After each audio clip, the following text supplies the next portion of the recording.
Welcome back to the 15th online episode of Peacetime, hosted on alternating Sunday mornings by Peacepoint and on alternating Thursday evenings by DIMC Information, with myself, Phra Nicholas Thanissaro, live streaming from Dhamma International Meditation Center in Azusa, California. Today's session will be about an hour and 10 minutes long and will consist of a 25-minute talk and 20 minutes of meditation, finishing up with 25 minutes of conclusion, answers to viewer questions submitted in advance, and news updates.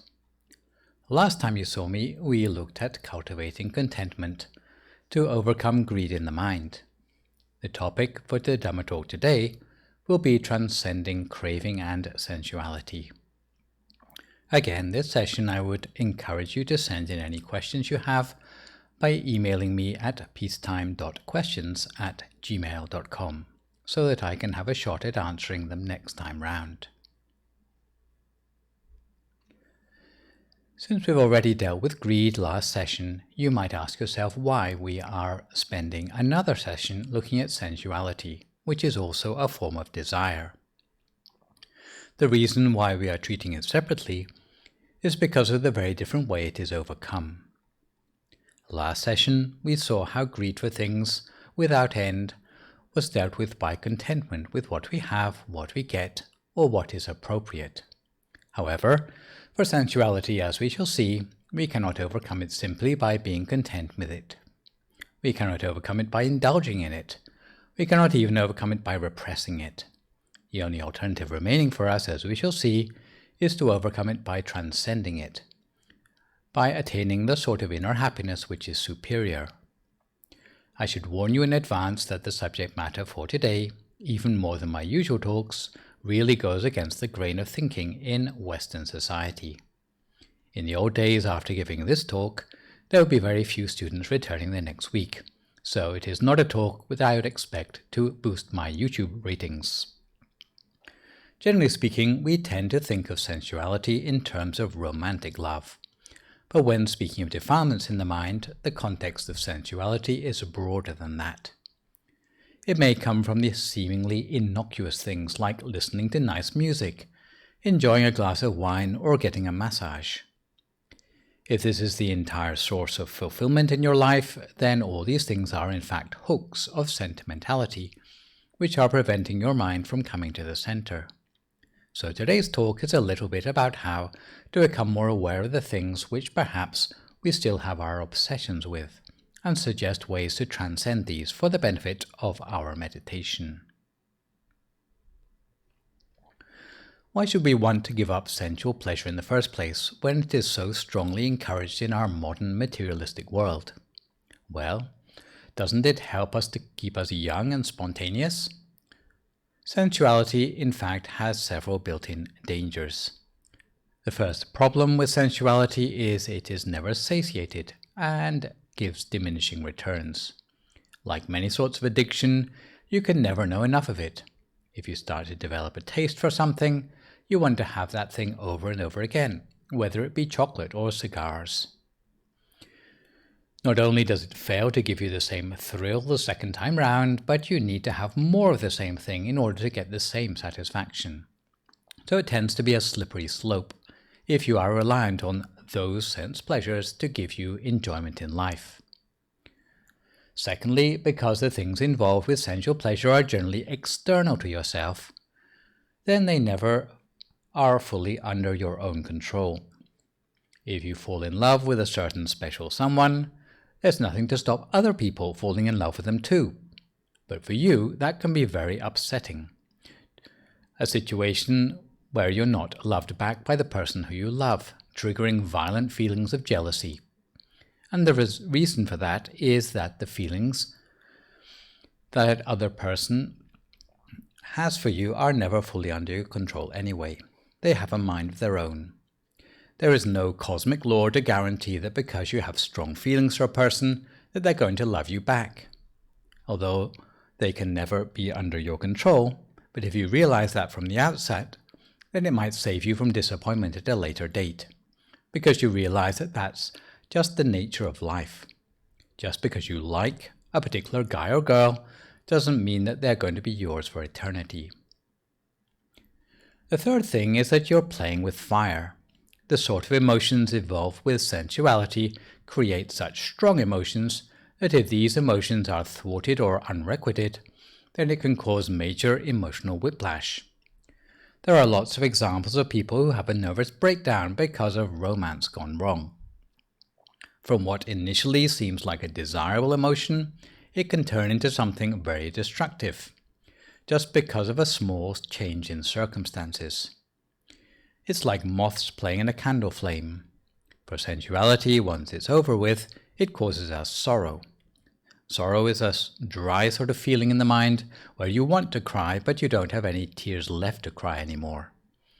It's a part of our human condition, but if we're smart enough, we can minimize our exposure to it. And last but not least, sensuality becomes a source of worry, because once you have a strong bond with something, then you're worrying about when it's going to end. It might be for people, or it might be for your dog or cat. You can see some people who are distraught for weeks at a time when their dog is terminally sick. Really, if they weren't so attached in the first place, they could really save themselves a lot of worries. I'm not saying that you should not love your dog, cat, or even your partner, but you have to find a way of loving where sensuality doesn't get in under your skin. In other words, being able to love things or people without getting clingy. At this point, it's probably important to point out that what I'm advocating today is not neglecting love for your family, denying aesthetics, or selfishly running away from the things that might eventually hurt you. So let's look at some example of skillful and less skillful attitudes to appreciating art and to loving your family. There is a fine line to be drawn between aesthetics and sensuality. To give the example of appreciating art, if you were a person overcome by sensuality, when visiting an art gallery, you would just want to own every painting you saw there, especially the nude portraits and sculptures. If you weren't able to get your regular fix of art, you might get really mad. If you have let sensuality get its claws in so far, then it has to be this particular thing and not another one, and then it's putting you at risk of potential anger and unskillful states of mind. If you were a little bit less obsessed with the sensuality of art, you'd be able to go into a gallery and just enjoy the art without wanting to own it, all the paintings there. You would just take pleasure merely in the chance to see a good art collection, picking up on the general energy to put you in a good mood for your meditation.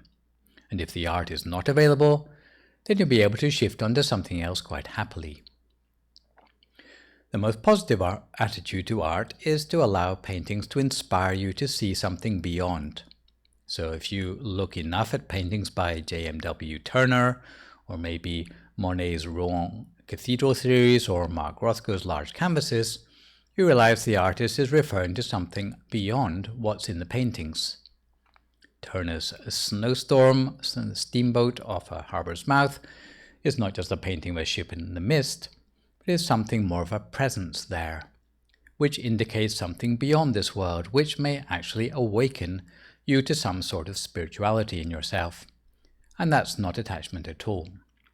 In this way, appreciating art can be a fundamental part of your spiritual life, as a way to honor your senses, treasure them, and expose your senses selectively to things that are uplifting for the mind. And it's also important that I debunk the idea that if you shun sensuality, that you'll no longer be able to love members of your family. It's worth pointing out that there is good and bad attachment. And when we talk about sensual attachment to things, it means your gratification is coming from owning or possessing something. But supposing you have a bond between a mother and a child, that bond is by its nature one whereby both the mother and the child can use to become better people. The word love in English is rather vague and sometimes confusing. The possible meanings of love are clarified by a book written back in 1960 by the British writer and theologian C.S. Lewis, who you probably know better for the Narnia stories. Lewis tells us that even in the Christian Bible, there are 4 different kinds of love, which are given entirely different names in ancient Greek. One sort of love needs to be treated with care, while the other three are positive and to be encouraged. The potentially harmful sensual love is known in Greek as eros. This is romantic love or need love. It is a form of love that can be perverted by pride and fall into depravity when pure love is corrupted by presuming itself to be what it is not. As for three positive types of love or gift love, there is agape, which is unconditional love. There is philia, which is a bond of friendship, and storge, which is the bond of empathy. It is said that to truly know the world, we have to love it in these three ways. So, the unconditional bond of empathy and friendship between parent and child is not one of sensual attachment, but a connection which gives leverage for both the parent and the child to become better people. The parent gets to practice love and parental care, while learning a lot about themselves from taking care of a child. The child certainly learns a lot because they get brought up by the parent. Maybe they see it as a good example of someone who is really altruistic, who they can learn from at later in life. So there is a bond, but we wouldn't call that an attachment. If a parent loves a child enough, they have to learn to let the child go, in keeping with the practice of equanimity that we've mentioned in earlier sessions that has a firm foundation in Buddhist tradition. We try to be analytical in these sessions, and sensuality has two components. The problem with sensuality occurs when the two components come into contact with one another. So, what are these two components? Firstly, there are the sensual objects, such as attractive sights for the eyes, charming music for the ears, nice aromas for the nose, delicious taste for the taste buds, or comfortable sensations for the skin. Sense objects are like an unignited match head. Secondly, there are the subjective components of desire. Subjective components of sensuality are located in the mind. When the object and the subjective component of sensuality meet up, they are like a match head hitting the striker on a matchbox. When contact is made, then we run the risk of becoming a slave to our craving. Matches in themselves are not dangerous until they get struck with unskillful emotions flaring up in the mind. If you have the potential defilements in your mind under control, then you could be around a lot of beautiful things or people and you could enjoy them without wanting to possess them, which to me seems more like freedom than having to worry about obtaining and maintaining those things. Craving can occur on at least 4 levels, and I'll tell you a little story to illustrate the first 3 of these. So, once upon a time there was a guy who really wanted a sausage. So he was granted 3 wishes by a genie or whatever. He used up his first wish to get a sausage, but he still wasn't contented. He wanted something special to happen to the sausage, which was, he wanted the sausage to stick on his wife's nose. So he had the craving to be things. It was not craving for a particular object, but it was craving for a certain state. Once his second wish came true and he got his sausage stuck on his wife's nose, he realized he'd been foolish and he no longer wanted a wife with a sausage on her nose. So he had to use up his final wish so that it should not be so anymore, at which point the sausage disappeared and his wife was returned to normal. The moral of this story was something like, be careful for what you wish for. The equivalent to wanting a sausage is the most basic form of sensuality, which is the craving to get physical things. This is the thirst for having or getting things that tempts the senses. It is attachment to look at beautiful pictures, smell pleasant perfumes, or to touch soft things. Even thinking of such pleasures from the past or in the future is counted as sensual pleasure. Such attachments are like time bombs that may cause you problems of obsession sometime in the future. The desire for the sausage to stick on the wife's nose is equivalent to the second sort of sensuality, which is the craving for things to be. At a superficial level, it might mean wanting to be something or other. It's like an elementary school kid who wants to grow up to be a high school kid so they can get a bigger allowance. However, when they get what they have been craving for, it's very rarely as satisfying as they imagined. The desire for the sausage no longer to stick on the wife's nose is the third sort of sensuality, which is the craving for things no longer to be. At the superficial level, it means wanting not to be something or other. For example, when you're still an employee in someone else's company, you may have had the craving to start your own company, which is the sensuality to be things. But as soon as you manage to start your own company, you find that you have bitten off more than you can chew. Now you never have any free time because you have to be responsible for everything from your employees to the accounts. Therefore, you think of the old days when you were just an employee without so many responsibilities and decide to sell up. You put the business on the market, but no one shows any interest in buying it.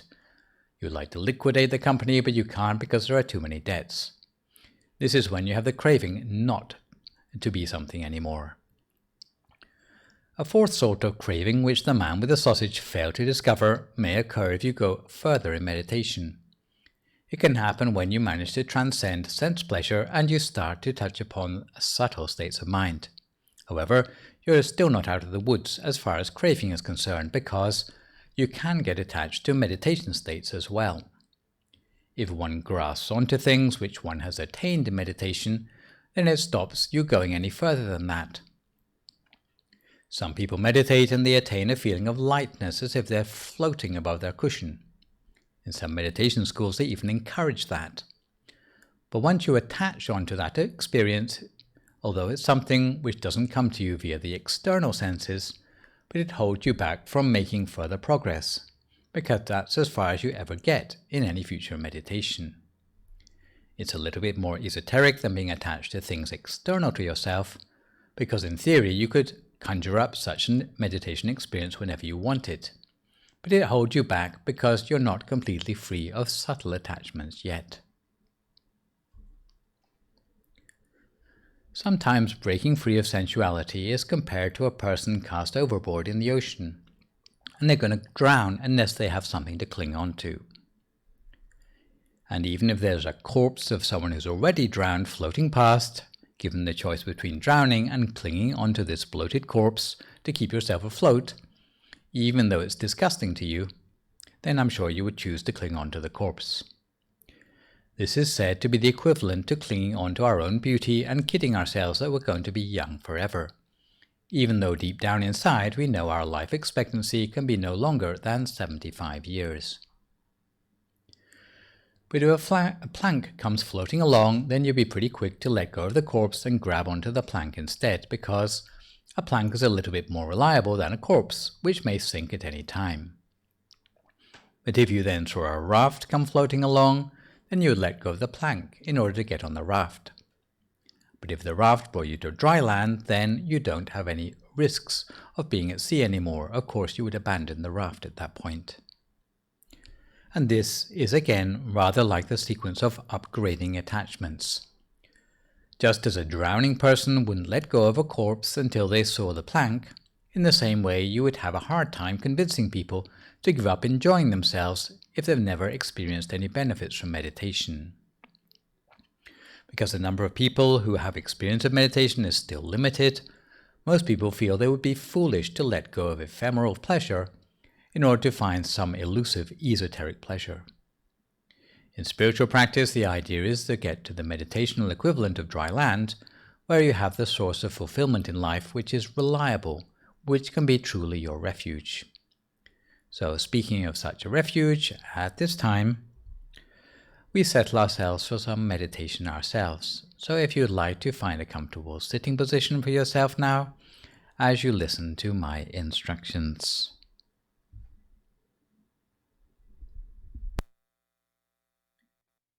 So, if you like to close your eyes very gently and find a comfortable position for yourself in meditation, and we take a few deep breaths to ourselves, breathing into the full extent of our lungs, and then breathing slowly and smoothly out again. Once again, we breathe the cool, refreshing air from around us. As we breathe out, we may feel that we're letting go of any worries and concerns which we previously had in our lives. From there, we take a few moments to adjust our posture and to make a scan down through the whole of our body, relaxing each and every muscle as we go. So relaxing the muscles of our forehead, our eyebrows and eyelids, double checking to make sure that the way we've closed our eyes is as gentle as possible. Never squeezing our eyes closed, closing our eyes in just the same way we might close them to go to sleep. Allowing the muscles of our face to become soft. Relaxing our jaw, taking special care not to clench our teeth together.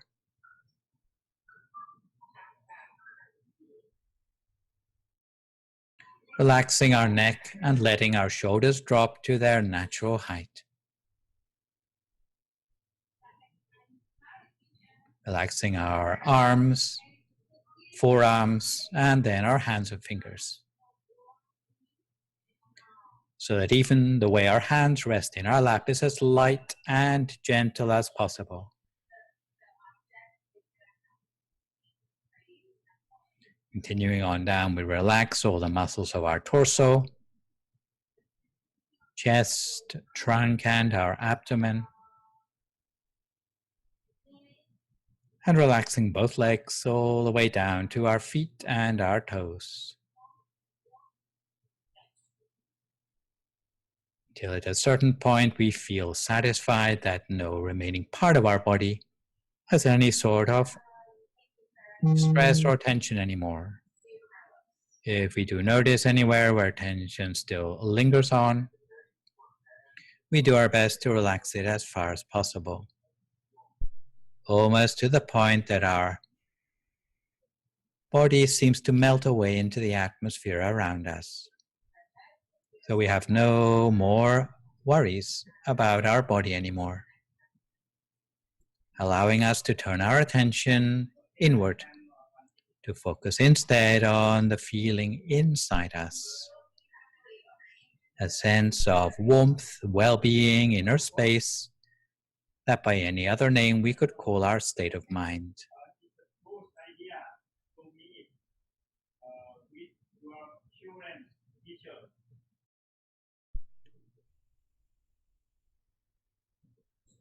And in order to empty up a space inside ourselves for the meditation, we put aside any worries about our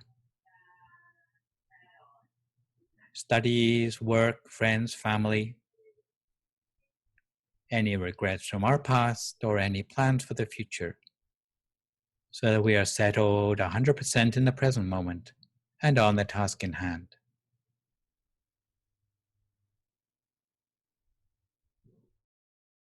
And to set the scene for our meditation, we conjure up a sense of happiness and joy in the mind. If that doesn't come naturally to us, we can maybe cast our mind back to a time in our lives when we felt truly happy. Conjuring up that same feeling all over again, until we have a warm, fuzzy feeling inside us.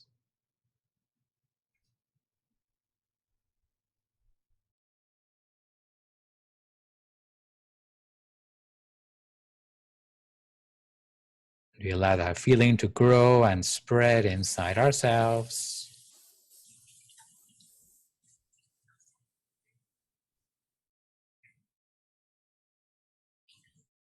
Until there's no space left inside us for any other sort of thought.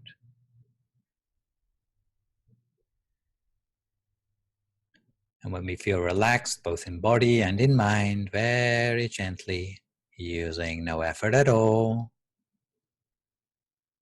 We imagine our whole body to be nothing but an empty space or a hollow cavity, with no organs or tissues, muscles or bones.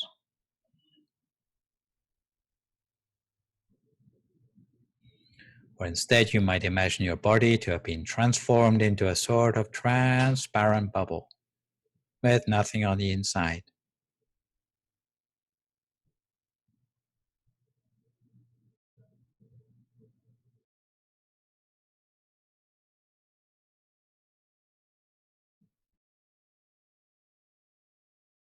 And when you're ready, again, very gently, using no effort at all, remember back to that picture of the bright, shining sun which you had a few moments ago. Maybe yellow or golden in color, white or red. Doesn't matter if the actual picture is not as clear as you normally see it with your eyes.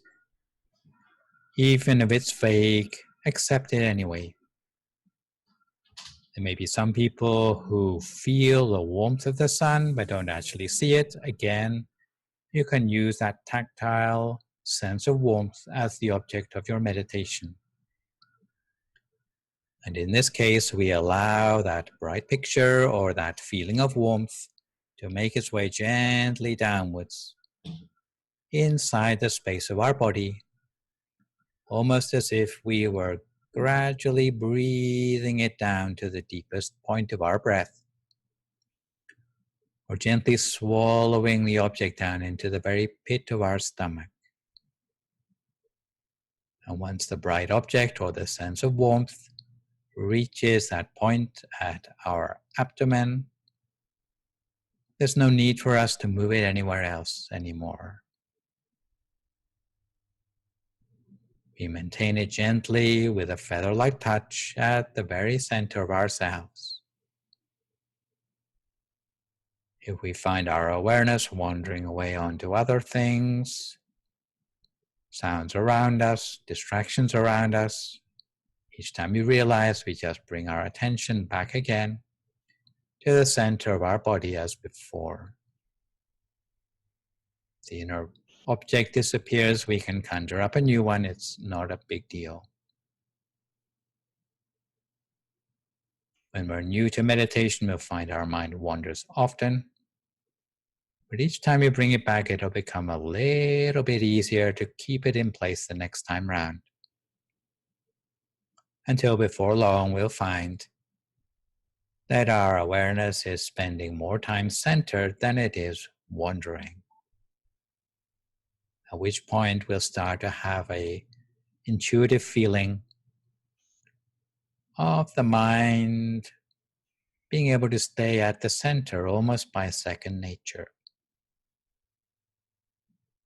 As for the possible problem of there being thoughts in the mind, if the thoughts are at a low level, you can generally get away with just ignoring those thoughts.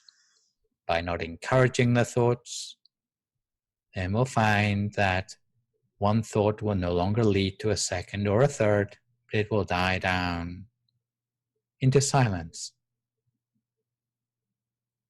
For some of you, it may be that the thoughts don't just go away quite as easily as that, in which case you may need to take it to the next level by making use of that mantra, the thought blocking strategy I taught you earlier, which is to hear the sound of the words Sama Arahang or equivalent coming up as if you hear them like a silent music coming again from the source of the sound at the center of your body.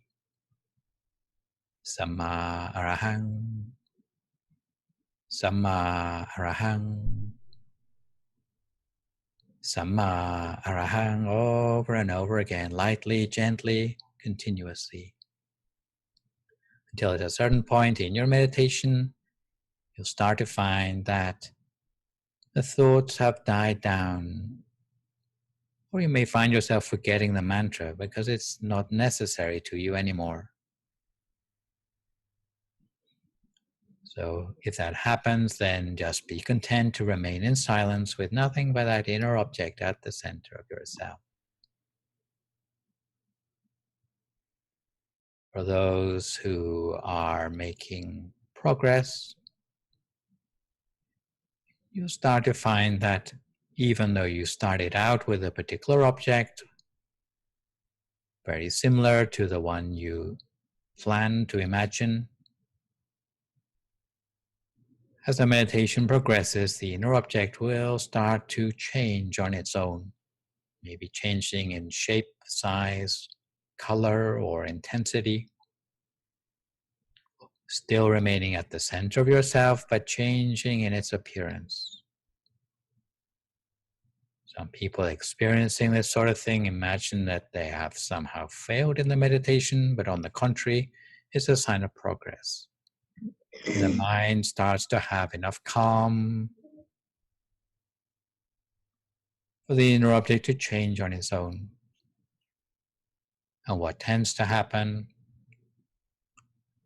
is that as the inner object changes, then the byproduct is there's some subtle sort of unburdening of the mind along the way, where many of the things which were causing upset to the mind before, or just generally burdening or cluttering up the mind, are gradually let go of little by little, leaving nothing but the pure nature of the mind itself, a sense of clarity, a sense of transparency, a sense of inner radiance, a sense of wisdom, which is experienced as a deeper sort of understanding or gut feeling. Not thoughts from your head, but rather a sense of knowing that arises from within, as if you knew it all along, but had somehow overlooked it before now. So if we are able to practice meditation regularly, then it will increase the benefits experienced as a result of the meditation. Generally, what I recommend for those who feel that meditation is doing them some good is to try to find a little time each day to sit down in a quiet place where you're not going to be interrupted, at a time of the day when you feel enough energy not to fall asleep, and just meditate for 20 minutes, relaxing the body, relaxing the mind, focusing inwardly on your inner object, and using the mantra if necessary to overcome any thoughts in the mind. If you meditate each day, then you'll notice that little by little, your progress in the meditation will move gradually forward. Of course, there will be good days and bad days, but on that roller coaster of life, the general trend will be towards a more stable sense of happiness in your life and less reflexive response to the ups and downs of life around you. So although meditation is something which healthy people can practice, for those who are suffering from clinical conditions, maybe depression, stress, even ones that they are taking medication for, if they are able to practice meditation alongside their general treatment, then generally it will help their convalescence, help their prognosis. Because it's like, instead of just dealing with illness from the outside, you are actually helping your own case by working with the illness from the inside. There are some sorts of meditation where there are less than beneficial side effects, but most of these are to do with focusing outside of yourself, sorts of hypnotic fusions with meditation. But if you emphasize the center of the body down at the number 7, which I showed you earlier, then generally it's a very safe form of meditation, which a person, no matter what their mental health, can get some benefit from without any adverse side effects. So we sit just for a few more moments in silence, lightly, gently, keeping our mind on track at the center of our body by means of our inner object, keeping our mind free of thought by means of our mantra if necessary. And we continue to meditate in this way just for a few more moments now in silence until we come to the appropriate time.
Don't forget, if your mind wanders away onto other things, each time you realize, simply bring your attention back again to the center of your body as before. If the inner object disappears, you can think of a new one. Otherwise, remain gently at the center of yourself, using no more effort than you might use to thread a needle. Because gentleness is the best way to ensure progress in meditation. It's not by competing, it's not by thinking of the results of your meditation that we can make progress, but rather it's a more passive approach, allowing the mind to do its own work. And the more we open up a space for the mind to do that, then the more we will be rewarded by this practice.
Sabba Buddhanupavena, Sabba Dhammānupavena, สัพพสังขานุภาเวนะสัทธาโสธีปะวันทุเท So if you'd like to come to the end of your meditation for today, you can gradually open your eyes again. If you feel at all uncomfortable, then slowly try changing to a more comfortable position before gently finishing your practice. So, to return to the subject of how we can transcend sensuality. As we've said, sensuality cannot be overcome by indulging in it or being content with it, because we never know enough of it. Also, surprisingly for some, sensuality cannot be overcome by repressing it. Have you ever seen the ascetics of India who sleep on a bed of nails? Did it ever occur to you why they would want to do that? Or starve themselves, or stand on one leg, or hold their breath, or clench their teeth, or stare at the sun, or engage in any other sort of self-mortification? Well, they think that by doing so they can overcome the sensuality of their bodies. In practice, though, the self-mortification practice weakens the physical health to the point that it feels as if there are no sensual desires left. However, sensuality remains dormant, and as soon as the body recovers its health, the sensuality wakes up again. It's like a heavy boulder placed on a tuft of grass, which would seem to kill the grass, but if you ever lift the boulder, you will notice that the grass is still there, but it's just become yellowed. As soon as you take away the boulder, the grass will grow back stronger than before. Thus, the ideal is not to repress sensuality, but to find a middle way between sensual indulgence and self-mortification.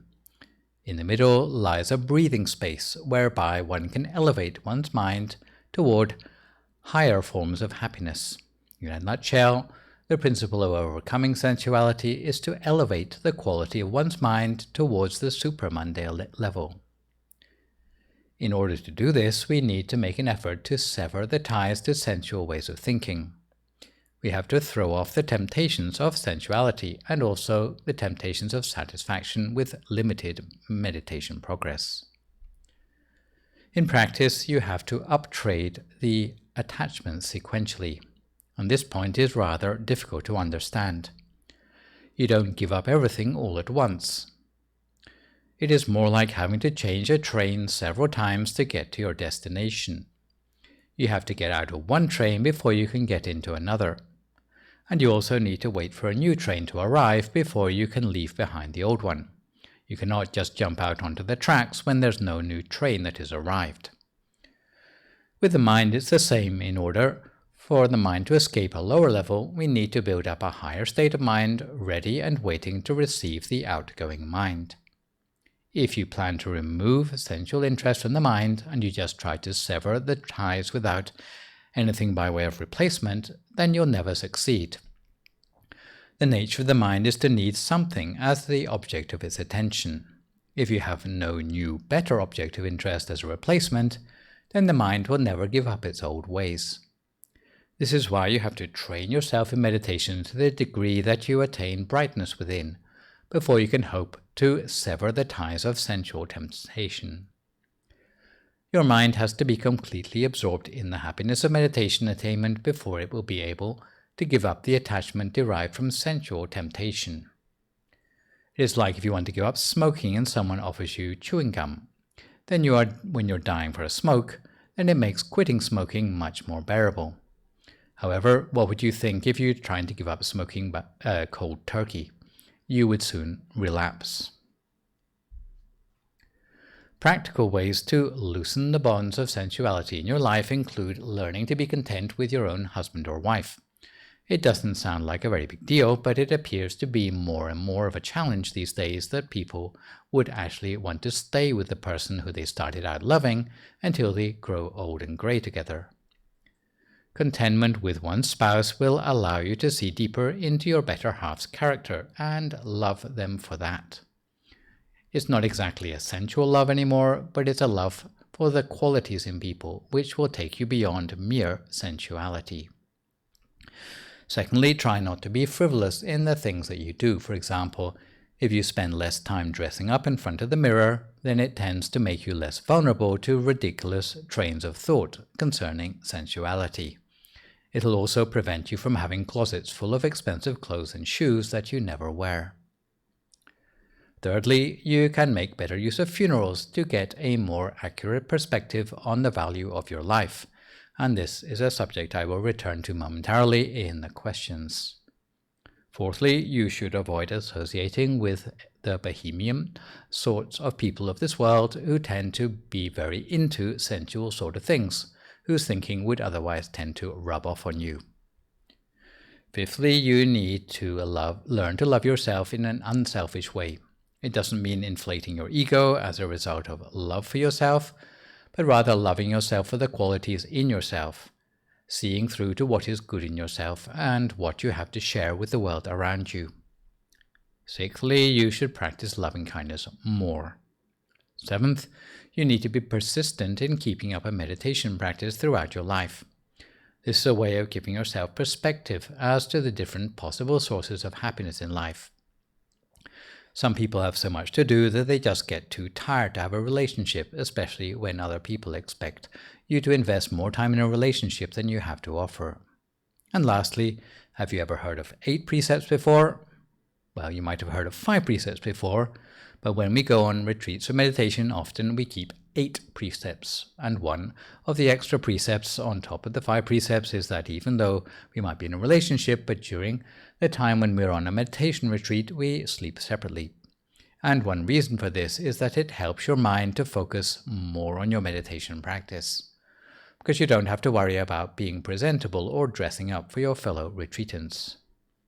It takes quite a lot of clutter out of your mind, at least for the time that you're on your retreat. And this is another way which people can become more used to transcending sensuality. So, if we don't have a strong attachment in the first place, we have only a sort of fuzzy attachment where we can accept that it's going to be temporary from the beginning, then this can be the thing which saves us from experiencing the tragic downside of sensuality. There are 3 main benefits from practicing non-sensuality: reduction of associated defilements, a still mind, and sorrowlessness. In other words, you can avoid a lot of the byproducts of disappointment or obsession which potentially linger around things to do with sensuality. Your mind will certainly become still more easily because you have less things to clear out of your mind before you sit down for meditation. When you sit for meditation, you will no longer suffer from having the face of that person or this person popping up at your center in place of the shining sun. And when eventually you come to the time in your life when you are confronted by the inevitable old age or dying, you will be able to make your peace more easily because you have already accepted the transient nature of a lot of the attachments in your life as a result of having examined these things in advance. When you have to let go of things, it will be much easier than for miserly people who spend their life worrying who's going to look after their legacy or whether their house is going to be left in good hands, creating a source of irritation that leaves a dying person struggling instead of leaving this world in a dignified way. This is the reason why it's good to deal with your attachments to these things in advance. Unfortunately, such peace of mind does not come automatically as we get older in life. It needs to be cultivated. Non-attachment to sensuality thus helps you to be less afraid of dying because it's easier to let go if you feel you have less to lose. But I think for people who do feel they have a lot to lose, often they feel that way because a lot of the importance or the value which they credit themselves with comes down to merely what they had or what they were, perhaps their status symbols or their pre-retirement work position. As they realize that they're going to lose these things as they die, they feel resentment, anger, or bitterness. But if you've come to terms already with losing these things, then you're in a better position to confront inevitable aspects of the end of one's life. So, in conclusion, a bit like the meditator's attitude to liquor, where most people consider alcohol in moderation to be acceptable, but meditators prefer to avoid it completely, The same goes for sensuality, where meditators are best advised to avoid it completely. Failing that, try to use some of the suggestions I've given you to make sure sensuality does not become an all-consuming power in your life. So we turn now to answer the questions sent in by viewers last time, and this week the first question comes from Jane of Doncaster in England. Here comes the question. In the COVID era, how do you make your life feel relevant, especially if you have no work or family commitments? Hi Jane, and in answer to your question, I would like to reiterate some pandemic stress coping advice I heard from Laurie Santos, who is a professor of psychology at Yale University. She runs a happiness lab at her university with well-being classes that are currently being attended by more students than ever before. Here are some tips that she gave for us to boost our happiness. Apparently, some people's mechanisms for coping with COVID-related stress aren't necessarily that healthy. For many people, coping involves trying to run away from their emotions by increased use of social media or blindly clicking through Netflix. Scientific data, on the contrary, suggests that taking time to process your emotions and be with them can actually be a better way through them. Another ineffective strategy people often use is to complain. They like to gripe to their friends or complain on social media. However, again, scientific research has looked at happy people, and it suggests that complaining or avoiding emotions is not generally how happy people get through tough times. During challenging situations, it turns out that happy people really turn to their blessings in life. They are the sort of people who habitually look for the silver lining or think about what they are grateful for. If you are feeling down, you should look specifically for 3 to 5 things that make you feel good. You can shift your perspective from the bad stuff to the good stuff, and that has a positive consequence for your well-being. We've all heard the term post-traumatic stress, but in the research there's an equally powerful term, which is post-traumatic growth. The idea of post-traumatic growth is that after going through trauma, we end up stronger on the other side in a couple of important ways. One is that we develop more meaningful relationships. We feel more connected to people. The second is that we feel more resilient. We are like, hey, if we can get through the second wave of this pandemic, then maybe we can deal with bad news at work or a breakup, and it's no great biggie, right? The third thing is that we develop more meaning in life. The toll on society of the pandemic has demonstrated that life is fragile, and that reminds us to live in a way that we're really proud of. Those changes, that post-traumatic growth, is possible for many of us, and really we just need to embrace the right behaviors. Second question comes from Teresa of Los Angeles. Here comes the question. In your previous talk, you mentioned ways of implementing the antidote to greed.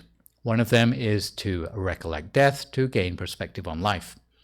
I know death is a topic that many people do not want to think about due to fear, but for me, the most effective way to overcome fear is to gain knowledge about that topic, because knowledge is power. Can you elaborate on Buddha's teaching on what happens after death? I am very curious about the process perspective of death. Hi Teresa, I don't have time to go into the process of death on this particular live stream, which is also not aimed particularly at a Buddhist audience, but if any viewers are interested in the subject, they can read up for themselves in more detail by downloading Chapter 8 of the TDT 3026 text in the link you can see on the screen. For a more general audience, however, it is true that although funerals are considered a chore in the Western world, but in Buddhist countries it is a very different approach, and people spend a lot of their time enthusiastically going to funerals. It's not just burials they go to or the equivalent cremations, but they go for 7 days if a friend or a relative has died. They go every day in the evening to a funeral for a week until a deceased is cremated or buried. You might think that this is an incredible waste of time for people in a society where the roads get traffic jams with people going to funerals in the evening. Why would they have such a strong connection with death that they would want to go again and again to funerals? Well, the way those people justify time spent going to funerals is the way it awakens something in them as to the transience of their own lives.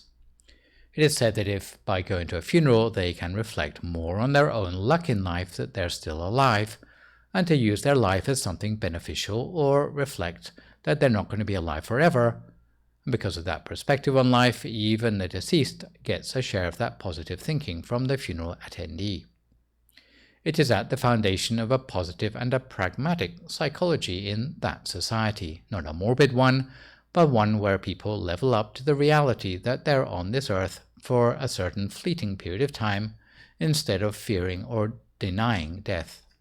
So, if you find that you are still clinging onto your own proverbial corpse, being in contact with people who are much less fortunate than yourself, people who are sick, people who are suffering, or recently deceased, it can help put your own thinking in perspective so that you can realize the value of what you have, so that you don't get stuck on the superficial aspects of life.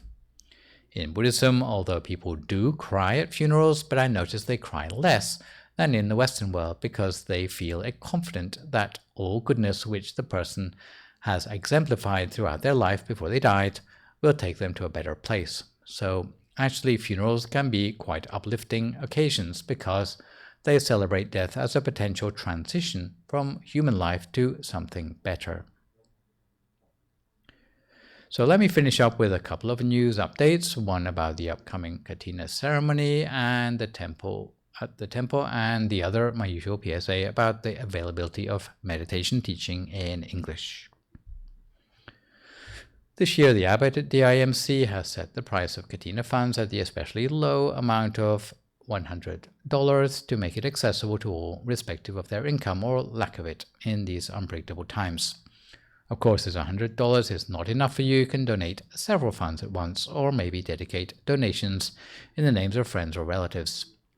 The Kathina funds this year will be put towards the building of the 72nd anniversary meditation building, which is a golden opportunity for cultivating the merit of supporting the construction of permanent religious infrastructure. It will be a place that will serve the needs of the monastic and lay communities from all over the United States to come and meditate or perform religious activities together, with the aim of perpetuating the study of advanced Buddhist wisdom for thousands of years to come. The known merits of this sort of offering are to have an extended life expectancy, to gain easy access to the upper echelons of society, have a radiant complexion, inspiring of faith in others, and to be endowed with happiness both in body and mind, to be endowed with strength and energy, acuity, wisdom, ingenuity, and quick-wittedness, never to have cause to worry about wealth needed in the cultivation of philanthropy, to be loved and protected by humans and non-humans alike, to have a heavenly afterlife destination, ultimately entering upon nirvana. I should warn everyone in advance that since the 100-person public gathering rule for the state of California will still be in place on October 18th, unless you have been personally informed otherwise by temple staff, the best way to participate in Kathina this year is to submit your name in advance to either Jenny or Crystal at the phone numbers on the Kathina slide, and reserve yourself a place for Sunday morning of October the 18th. The numbers we receive in advance will help us with planning and preparation and safety matters.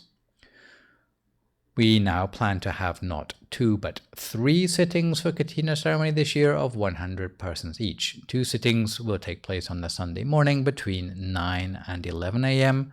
for the general congregation, and 1 on the Sunday afternoon will be by invitation only for the VIP benefactors. If it is not convenient for you to attend the temple in person, don't fret, as you can still make a donation, whether it is for Kathina or the COVID Silver Lining Fund, by mailing checks to the temple address or by making a bank transfer. Online transfers can be made by Venmo or Zelle. The special merits arising for those practicing generosity in these times of adversity are that you will have a life Free of obstacles and danger, you will gain mastery of all forms of knowledge, prosper in your duties, have special insight into Dharma teachings, attain purity with ease, breaking free of the defilements in the mind. You'll also gain wealth on worldly, spiritual, and transcendental levels, allowing you to pursue perfections with ease all the way to the attainment of the utmost Dharma. The whole temple would like to rejoice in your merits on this occasion. Meditation is particularly valuable in this COVID era to help us cope with the dysphoria of the new normal. And in this respect, here at the temple, although there are still no face-to-face teaching sessions for the interim, you can access Dhamma teachings in English at the YouTube channel called Peace Point Meditation or the Facebook page of Peace Point Meditation, either live on Thursday evenings and Sunday mornings or on demand after the event.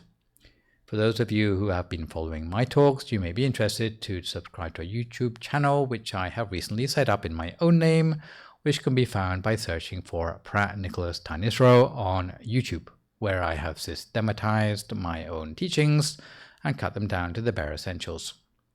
Meanwhile, Peace Breaks are broadcast every evening between 7 and 8 p.m. from Friday to Wednesday. For the benefit of families listening in, there's also a special show for children in English known as Shining Stars, which goes out between 7:30 and 8 p.m. every Monday evening with bedtime stories and a meditation short enough to keep the attention of younger listeners. Outside of the live streams and on-demand programming, there's also the MindGem app, which you can download for free, allowing you to listen to meditation and Dhamma talks in English on your cell phone even when you are offline. As for the usual ceremony for receiving offerings at the temple gate, we are back to normal with monks in place between 9:30 and 11 a.m. each morning, and monks conversant in English on Saturdays and Wednesdays, seeing as the air quality has now returned more or less to normal. So this session we have looked at the topic of cultivating transcendental states of mind in order to overcome sensuality and craving. For my next online session with you, which will, fingers crossed, be a week on Sunday morning and a week on Thursday evening, we'll be moving on to look at the subject of generosity as an antidote to stinginess. For good measure, I would like to remind viewers that even better than posting thank you or great talk or sadhu in the broadcast comments, you can email your questions about meditation or what you've heard in the lecture to the address peacetime.questions@gmail.com, as you can see spelled out in the slide. And I will do my best to answer these on my next session. In the meantime, try to stay healthy, avoid recklessness or complacency in the face of the virus, maintain a positive mood, speak only positive words, forgive others, extend good wishes to others, and meditate daily. Try to keep up with the escalation of craving and sensuality in your mind and develop ways to transcend it. So for today, this is me, Phra Nicholas, signing off for this session. So long, folks, and stay safe.